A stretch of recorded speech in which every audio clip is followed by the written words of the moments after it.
العلم نور العلم نور العلم Bismillahirrahmanirrahim. Bienvenue dans la leçon numéro 8 de l'essentiel du Nahw. Dans cette leçon, nous allons parler du murakkab.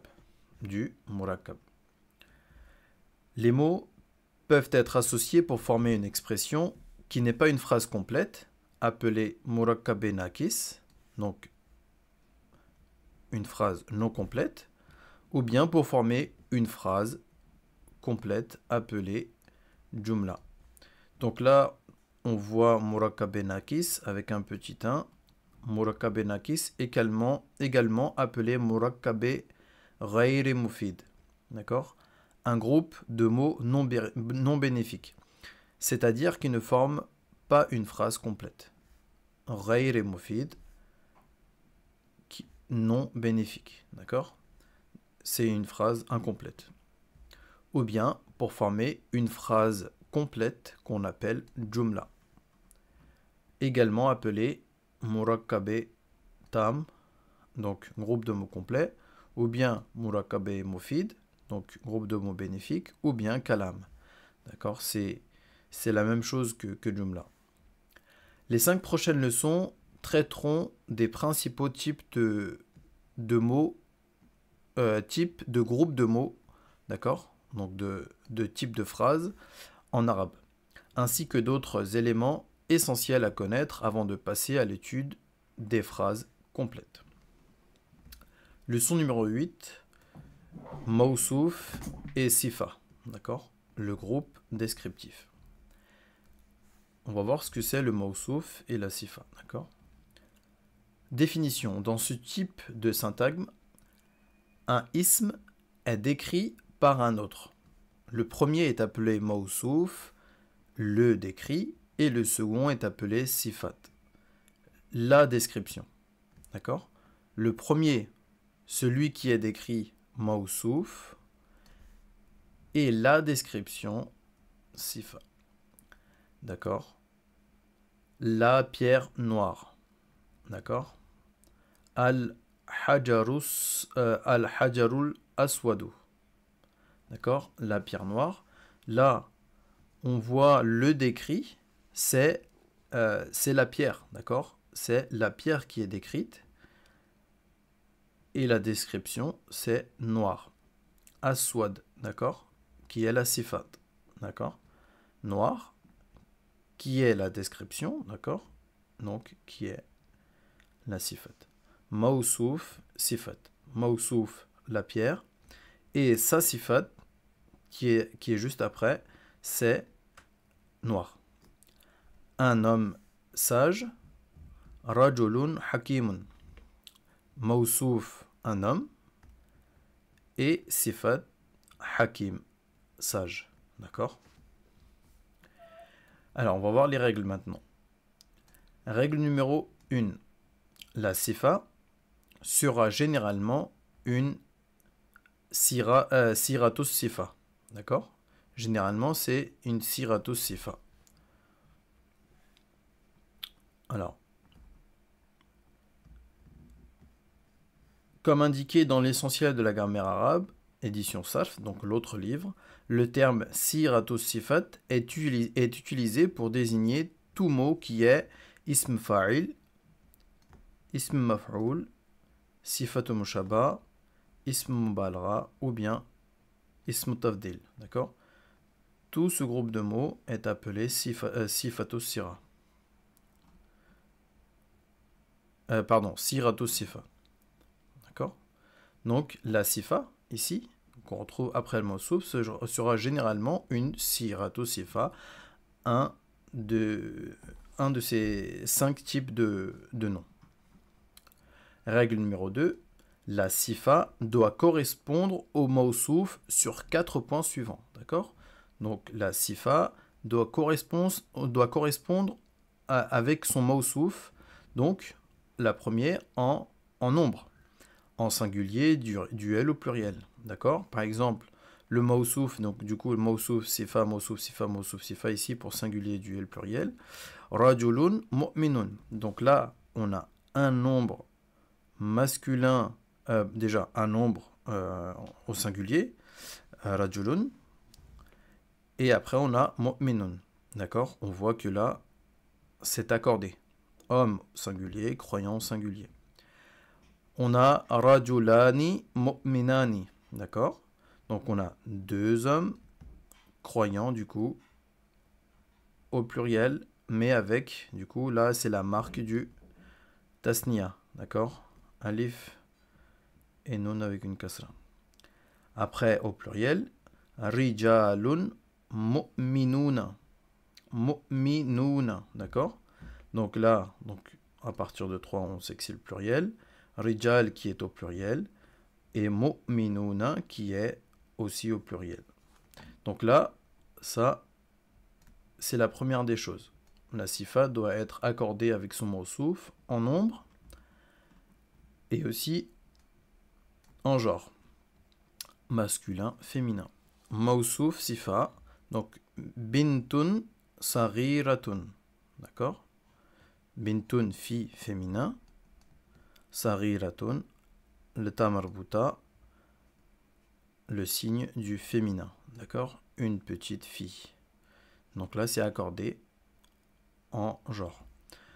Waladun, sarirun, un petit garçon. Donc, waladun au masculin. Sarirun, contrairement à sariratun, c'est sarirun.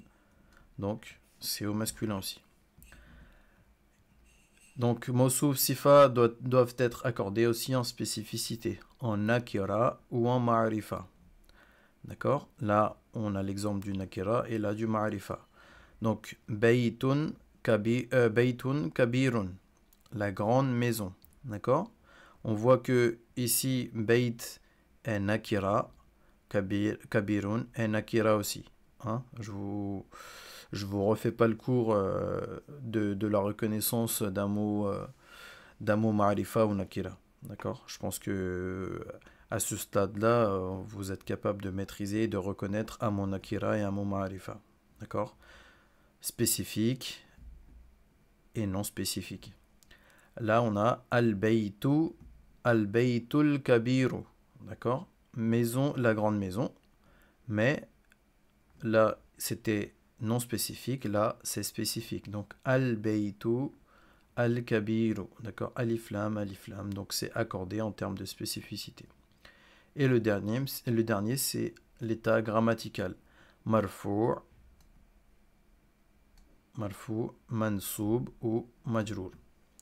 Donc, rasoulun karimun, d'accord? Mawsouf, sifa, toujours accordé.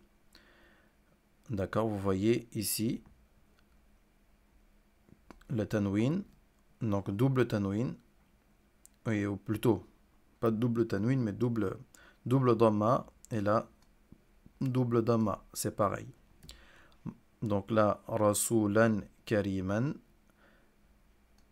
d'accord, double fatha, rasoulin karimin, double kasra, d'accord.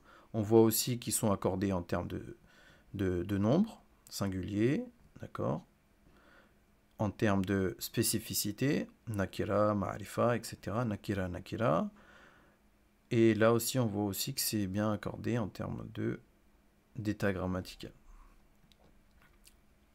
Kalamun ahmaru, pardon. Un stylo rouge, ahmaru. Alors, du coup, là, c'est une double tanwin. Et là, on a une dama, d'accord? Mais c'est pareil, hein, d'accord? Mais sauf que là, je vous laisse deviner pourquoi il n'y a pas de tanwin ici. Qalaman ahmara. D'accord? État grammatical. Double fatha. Et là, fatha. Qalamin ahmara. D'accord? L'état majrour, ici c'est deux kasra, et là c'est une fatha. Donc si vous avez bien révisé les cours d'avant, on sait que ahmara, ou plutôt ahmaru ici, est ghayr munsarif, sur le modèle de af'alu. D'accord? Umaru, af'alu aussi, on avait vu les deux. Règle numéro 3. Si une sifa est placée après un mot nakira, ce mot devient nakira makhsusa, c'est-à-dire un indéfini partiellement spécifique. Par exemple, le mot qalamun, un stylo, est nakira, d'accord? Qalamun, on voit qu'il est nakira. Il peut désigner n'importe quel stylo. Mais si l'on dit qalamun aswadu, un stylo noir, il devient légèrement plus spécifique, car cela exclut tous les stylos sauf le noir, d'accord? Entre un stylo là, un stylo et un stylo noir, on voit qu'il devient un peu plus spécifique, d'accord? C'est bien ce qui est dit là. Donc après un mot nakira, donc là qalamun c'est nakira, si on a une sifa, d'accord? Et ben ce mot devient cet ensemble de ce mot devient nakira makhsusa, d'accord?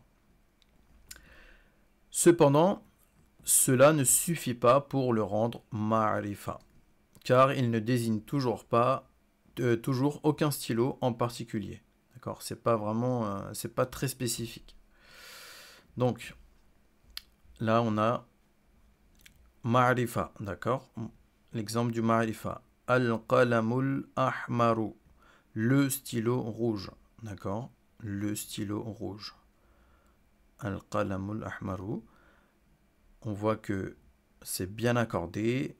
D'accord? Ma'rifa, singulier, avec l'état grammatical, en genre, nombre, spécificité, état grammatical, etc. D'accord? Nakira makhsusa. No qalamun ahmaru. Qalamun ahmaru. D'accord? Un stylo rouge. Et nakira tout seul. Oh, j'aurais dû faire, d'ailleurs, j'aurais dû faire l'inverse. Nakira, après nakira makhsusa, et puis après ma'rifa. Mais nakira, donc du coup, nakira, on voit que c'est un stylo. Règle numéro 4. Rappelle-toi que jama mukassar, on avait vu le pluriel brisé, peut être traité comme un féminin singulier. D'accord? Féminin singulier. Dans ce cas, sa sifat, l'adjectif descriptif, sera aussi un féminin singulier, comme par exemple qutubun qayyimatun. Qutubun, c'est le jama mukassar, mais il est traité comme un féminin singulier. D'accord? Il faut le compter comme un féminin singulier, surtout quand on va rajouter sa sifat derrière, qu'il ne faudra pas mettre au pluriel, mais au singulier. Comme ici. Qutubun qayyimatun. Des livres précieux. Kutubun est un jama mukassar, plusieurs pluriels brisés. Qayyimatun est une sifa au singulier et au féminin singulier, car le jama mukassar est traité grammaticalement comme un singulier féminin. Donc voilà pour aujourd'hui. Donc je vous invite à bien réviser et à mémoriser donc les règles. Et je vous dis à bientôt pour la prochaine vidéo. أقول قولي هذا واستغفر الله لي ولكم ولسائر المسلمين.